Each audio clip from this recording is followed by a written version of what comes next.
जय हिंद student, welcome to biology class. So students, इस लेक्चर में हम मिसेल्सन एंड स्टाल के एक्सपेरिमेंट के बारे में पढ़ेंगे।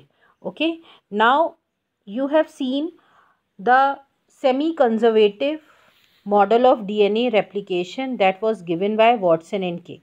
ठीक है, वॉटसन एंड क्रिक ने जब उन्होंने डबल हेलिकल मॉडल दिया डीएनए का, उसी के बाद ही तुरंत सेमी कंजर्वेटिव मॉडल भी दिया डीएनए का कि जो डीएनए में रेप्लिकेशन होता है दैट इज़ सेमी कंजर्वेटिव, और उसको प्रूव भी किया।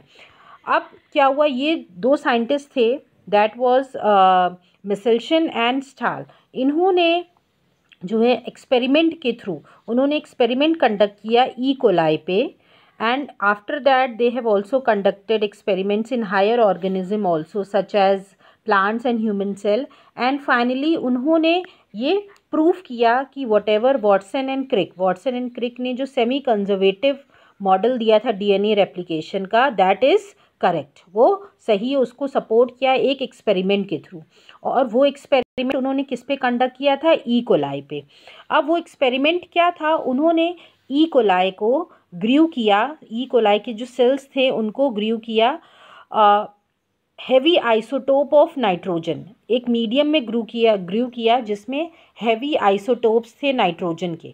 ठीक है, नाइट्रोजन के इसमें हैवी आइसोटोप्स का मतलब हुआ, यूजुअली जो सिंपल नाइट्रोजन की बात करें तो वो N14 होता है, पर heavy isotopes nitrogen means N15 nitrogen में उसको ग्रू किया, एंड आफ्टर दैट उसमें जो उसे अभी कोलाई के उसमें उसको जब तक ग्रू किया जब तक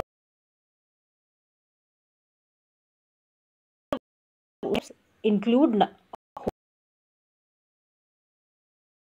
गए। लाइट नाइट्रोजन के सॉल्यूशन में ग्रू किया दैट इज N14, और उन्होंने उसके बाद जो चेंजेस देखे वही हम इसमें पढ़ेंगे कि उन्होंने क्या क्या चीज़ ऑब्जर्व किए, क्या रिजल्ट्स थे, और फाइनली उन्होंने उन रिजल्ट से क्या कंक्लूड किया, that we are going to see now. जब उन्होंने ग्रू किया, इस डायग्राम के बारे में हम बाद में पढ़ते हैं, पहले हम थोड़ा सा थ्योरी पढ़ लेते हैं कि उन्होंने क्या किया अपने एक्सपेरिमेंट में। After that you will understand this diagram better.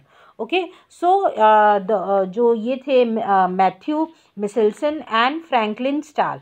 Now इन्होंने ई कोलाई को ग्रो किया in a nitrogen containing heavy nitrogen and normal nitrogen. इन्होंने दो नाइट्रोजन के आइसोटोप्स लिए, एक इन्होंने लिया heavy nitrogen that was N15 and normal nitrogen that was N14. So these two isotopes were taken, and these two isotopes they were distinguished on their density. Okay, density means कि weight पर volume हम बोलते हैं। Density means जो heavy isotopes है obviously उसकी density ज़्यादा होगी as compared to the normal one. अब इन्होंने ई कोलाई को सबसे पहले हैवी आइसोटोप के नाइट्रोजन में ग्रू किया। ओके, नाउ बहुत जनरेशन तक उन्होंने ग्रू किया, and the result was that कि nitrogen 15 was incorporated into newly synthesised DNA. और इन्होंने देखा जो बहुत जनरेशन तक ग्रू करने के बाद इन्होंने ये ऑब्ज़र्व किया कि जो नाइट्रोजन 15 था वो जो नए डीएनए सिंथेसाइज्ड हुए, नए स्ट्रैंड सिंथेसाइज्ड हुए, ठीक है, आफ्टर ग्रोइंग, उनमें उनको नाइट्रोजन 15 मिला। ओके, और उन्होंने इसको कैसे डिस्टिंग्विश किया? जब इन्होंने सेंट्रीफ्यूग माने होता है बहुत हाई स्पीड में रोटेट करना, इन्होंने ये जो डीएनए मॉलिक्यूल था उसको जो है सेंट्रीफ्यूग किया, किसमें? सीजियम क्लोराइड के सॉल्यूशन में। तब उन्होंने ये देखा कि it can be separated from nitrogen 14 based on density. तो उन्होंने उसको किस तरफ देखा? उन्होंने उनको जो नाइट्रोजन 15 के जो डीएनए था जब सेंट्रीफ्यूग करने के बाद उनको वो लेफ़्ट साइड में मिला। आप ये देख सकते हो, ये जो पिंक कलर का आप देख रहे हो हैवी नाइट्रोजन, ठीक है, आफ्टर सेंट्रीफ्यूगेशन इनको ये बिल्कुल लेफ़्ट साइड में मिला। Okay, this is the parent, ये N15 पेरेंट है। ओके, अब ये जो है ये इनको मिला जब ग्रू किया इन्होंने हैवी आइसोटोप में। अब उसके बाद इन्होंने क्या किया? अब उन्होंने उस सेल को निकाला जिसमें ऑलरेडी N15 जो था वो इनकॉर्पोरेट हो चुका था।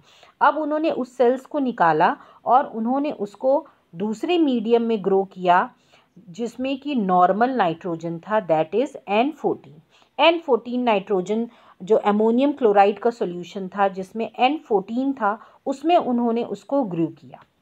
ओके और उसके सैंपल्स को उन्होंने एक डेफिनेट टाइम इंटरवल के बाद वो टेस्ट करते रहे। ठीक है, तो सबसे पहले उन्होंने क्या किया, 20 मिनट्स के बाद उस सैंपल को, क्योंकि ये ऑब्ज़र्व किया क्योंकि ई कोलाई जो है, ई कोलाई में जो रिप्रोडक्शन की कैपेबिलिटी बहुत हाई होती है। ओके वो हर 16 to 18 मिनट्स में रेप्लिकेट करता है।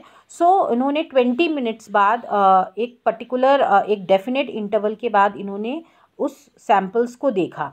तो जब ग्रू करने के बाद जब उन्होंने 20 मिनट्स बाद उस सैंपल को देखा तो उन्होंने ऑब्ज़र्व किया और उस सैंपल के डीएनए को जब सेंट्रीफ्यूज किया तो उनको वो ना ही लेफ़्ट साइड मिला ना ही राइट साइड मिला, बल्कि बीचों बीच मिला।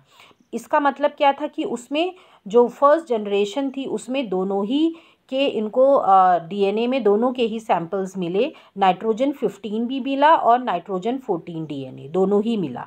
ओके सो उसको उन्होंने बोला hybrid, that you can see in the figure. यहाँ पे आप देख सकते हो बीच जो सेंटर वाली फिगर है, तो ना ही वो पिंक मिला ना ही ग्रीन मिला। जो पिंक था दैट वाज N15 और जो ग्रीन था दैट वाज N14। तो इसका इनको कह सकते हैं दोनों का मिक्सचर मिला, कुछ ब्राउन कलर मिला और उसको उन्होंने हाइब्रिड बोला। ओके जो जनरेशन 1 थी। अब उन्होंने इसको फिर से फिर इन्होंने सैंपल जो है आफ्टर 40 मिनट्स बाद लिया, डेफिनेट इंटरवल पे वो लेते गए। जब उन्होंने सेकेंड जनरेशन देखा, ठीक है, जब फर्स्ट जनरेशन को ग्रू किया और उसको उन्होंने जब फिर से टेस्ट किया तो इन्होंने सेकेंड जनरेशन में क्या देखा, इनको सेम रिजल्ट मिला जो कि that was according to the conservative model of DNA replication given by Watson and Crick. इसमें इन्होंने देखा कि इनको जो था लाइट नाइट्रोजन भी मिला, लाइट डीएनए कंटेनिंग नाइट्रोजन भी मिला और हाइब्रिड भी मिला। That you can see second generation में इनको ये green that is light nitrogen जिसमें था वो डीएनए भी मिला और हाइब्रिड भी मिला दो। इसका मतलब दोनों का इनको इक्वल प्रोपोर्शन मिला और इस बात को सेमी कंजर्वेटिव मॉडल जो था इस बात को प्रूफ करता था कि जो वॉटसन और क्रिक ने मॉडल दिया था, जो कहा था कि डीएनए रेप्लिकेशन सेमी कंजर्वेटिव होता है, that holds correct through this experiment. Okay now आगे हम पढ़ते हैं अब रिजल्ट्स क्या क्या मिले।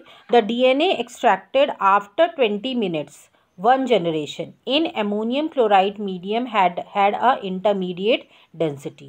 तो जो डीएनए एक्सट्रैक्ट किया फर्स्ट जनरेशन में आफ्टर 20 मिनट्स उसमें क्या देखा, इंटरमीडिएट डेंसिटी थी, मीन्स बीच की डेंसिटी थी। ना ही डीएनए लेफ़्ट साइड में था ना ही राइट साइड में था, बल्कि बीच में था।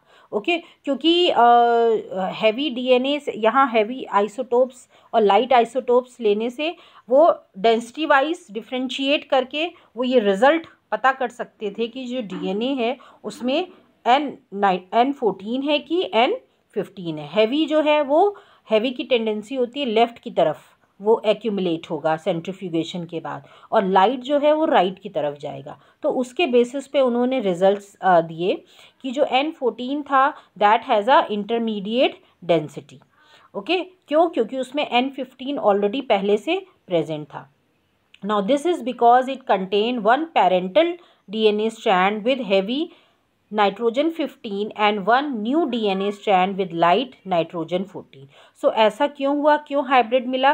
क्योंकि फर्स्ट जनरेशन में जब डीएनए सेपरेट हुए और जब उन्होंने अपना अपना डीएनए खुद से बनाया, मतलब जो सेपरेटेड डीएनए था that acts as a template, और जब उसको N14 सॉल्यूशन में ग्रू किया तो N14 का डीएनए उसमें न्यू स्ट्रैंड की तरह इनकॉर्पोरेट हो गया। तो इस वजह से उसके पास एक तो पेरेंटल डीएनए था, एक स्ट्रैंड दैट वाज N15, और एक न्यूली सिंथेसाइज स्ट्रैंड आ गया दैट वाज N14, और उसको उन्होंने बोला hybrid, that was N15 N14 दोनों के ही कॉम्बिनेशन थे।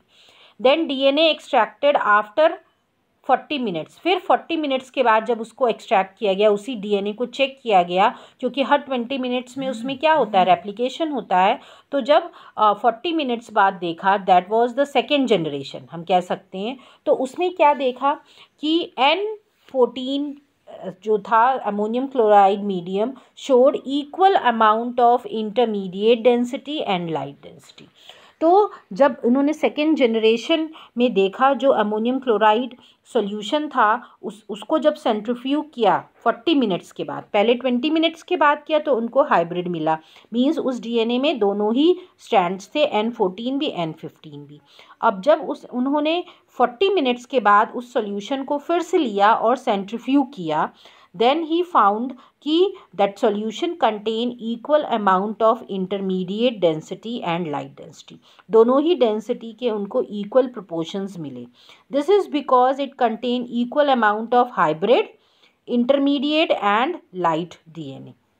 Okay, that you have already seen. अब आप इसको इस फिगर से देख सकते हैं। Okay, that is heavy DNA, ये ओरिजिनल है। ओके, सो आप इसको देख रहे हो, ये नीचे एक्यूमुलेट है। देन F1 जनरेशन में इनको हाइब्रिड मिला, वो सेंटर में है। ओके, एंड F2 जनरेशन जो थी सेकेंड जनरेशन में हाइब्रिड तो मिला ही, साथ में लाइट भी मिला, and that is accumulated at the top, बिल्कुल राइट में वो मिलेगा। Okay, that you can see with the help of this diagram also, that I have already shown you in the beginning. Second generation जो थी, this is the second generation. 40 minutes के बाद जब check किया तो आप देख रहे हो इसमें हाइब्रिड मिला है और लाइट नाइट्रोजन 14 मिला है, जो कि राइट साइड में मिला है।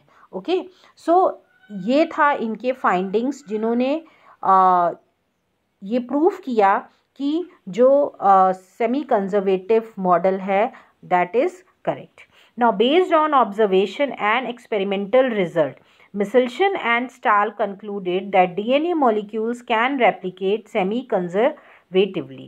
तो इसी बेसिस पे जो भी उनको ऑब्जर्वेशंस मिले, जो भी रिजल्ट्स आए, उसके बेसिस पे उन्होंने कहा कि yes, the DNA molecule it replicates semi-conservatively as suggested by Watson and Crick। Okay, उन्होंने उस बात को सपोर्ट किया और प्रूफ किया। Investigation of semi-conservative nature of replication of DNA or the copying of the cell's DNA didn't end there। सो उसके बाद जो था ये एक्सपेरिमेंट से फाइनली प्रूव हो गया। फिर उसके बाद और भी साइंटिस्ट थे लाइक टेलर थे, जिन्होंने अपने कलीग्स के साथ और एक्सपेरिमेंट्स इस पे किए, लाइक विसिया फेबिया जो कि एक तरह का बीन है, उस पर कंडक्ट किया और उनको सेम रिजल्ट्स मिला, जिसने ये प्रूव किया कि डीएनए जो है that is semi conservative. So this is all about the experiment conducted by Matthew Michelson and Franklin Stahl, and this experiment has finally proved that DNA is semi-conservative in nature. So thank you students.